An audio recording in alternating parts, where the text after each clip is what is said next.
सुशील मोदी जी का असामयिक जाना देश के उन करोड़ों करोड़ों लोगों के लिए निजी क्षति है जो देश में शुचिता की राजनीति चाहते हैं, मूल्यों की राजनीति चाहते हैं, जो नैतिकता की राजनीति के पक्षधर रहे हैं, जो भ्रष्टाचार के खिलाफ राजनीति करते रहे हैं। मेरी निजी क्षति भी है, हमारी श्रद्धांजलि। मैं कहना चाहूँगा कि पिछले 5 दशकों से वो भारतीय राजनीति में थे। वो शायद विरले व्यक्ति थे जो चारों सदनों के सदस्य रहे थे, विधानसभा, बिहार विधानसभा, बिहार विधान परिषद, लोकसभा और राज्यसभा। वह 3 बार डिप्टी सीएम रहे बिहार के। लंबे समय तक वह वित्त मंत्री रहे बिहार के। देश के वित्त मंत्रियों का जो काउंसिल है, जीएसटी काउंसिल, उसके भी अध्यक्ष रहे।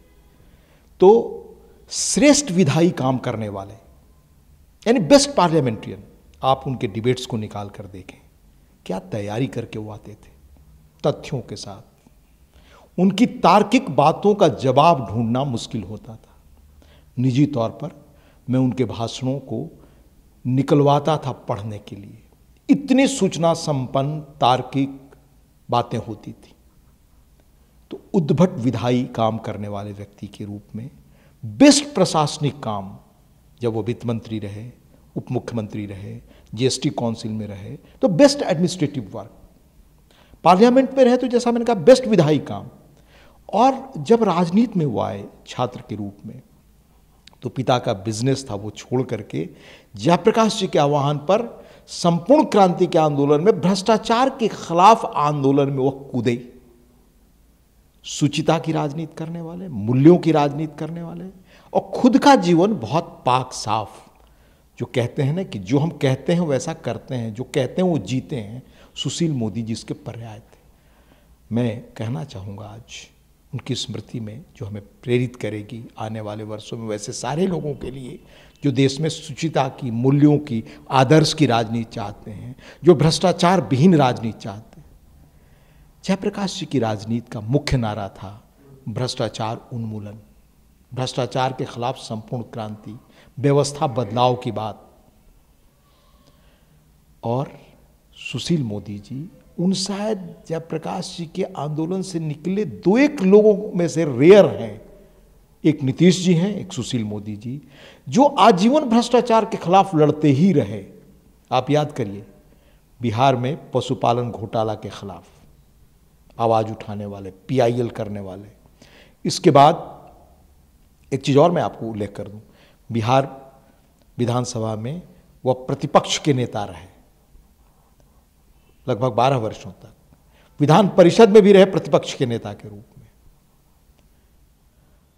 और जब नीतीश जी के साथ उनकी टीम बनी और वो सरकार बनाई, तो वो सरकार पहली सरकार थी नीतीश जी के नेतृत्व में जिसमें उप मुख्यमंत्री थे सुशील मोदी जी, जिन्होंने भ्रष्टाचारियों की संपत्ति जब्त करने का कानून पास किया। पर जब वो विपक्ष में रहे तो भ्रष्टाचार के जितने बड़े प्रकरण उनके सामने आते थे, उनको तथ्यगत सामने लाने का काम अकेले उन्होंने किया, प्रमाण के साथ, उसके कागजात के साथ, कानूनन बातों को रखने का काम। ये खूबी, ये क्षमता उन्हीं में थी कि कैसे कंपनियां बना करके बड़े भ्रष्टाचार राजनीतिक लोग करते हैं कि कंपनी खरीद ली 5-7-8 लाख में, उसके तहत आपको 250-300 करोड़ का घर मिल जाता। ये सारे मामले उन्हीं के उठाए गए हैं जो आज भारतीय राजनीति में और बिहार समेत कई जगहों पर निर्णायक है। तो सुशील मोदी जी का असमय जाना, यह भारतीय राजनीति के लिए और शुचिता और साफ सुथरी राजनीति चाहने वाले करोड़ों करोड़ों लोगों के लिए व्यक्तिगत क्षति है। कहा बिहार समेत पूरे देश के लिए। और जैसा उल्लेख किया, बिहार में तो भ्रष्टाचार के मुहिम पर जितनी तार्किक बातें और लंबे समय तक उसको लगातार सामने लाने का काम, उन्होंने किताब भी इस पर लिखी है, उन्होंने अकेले किया। इस बात के लिए वो हमेशा याद किए जाएंगे। और आज की तारीख में उस तरीके से तैयारी करके, जैसा मैंने कहा, चाहे उनका आप लोकसभा राज्यसभा का उनका डिबेट्स देख लें, बिहार में बिहार विधानसभा विधान परिषद के उनके डिबेट्स देख लें, उनमें जो बातें जिस तैयारी के साथ रखते थे, उसी तैयारी के साथ भ्रष्टाचार के बड़े बड़े प्रकरणों को लगातार महीनों महीनों, 4-4 महीने, 3-3 महीने एक एक तथ्य सामने लाकर को रखते थे। उसका असर होता था कि सरकारें बदली, राजनीति बदली, कोर्ट्स ने उन मामलों को स्वीकार किया, कार्रवाई शुरू हुई। जो लोग अजेय माने जाते थे, जो लोग भ्रष्टाचार के शिरोमणि बन गए थे जेपी आंदोलन से निकल करके, उनके खिलाफ भी आंदोलन तार्किक रूप से, व्यक्तिगत नहीं, कागजों के प्रमाण के आधार पर चलाने की खूबी, क्षमता और इफिशियंसी और समझ वो सुशील मोदी जी में थी।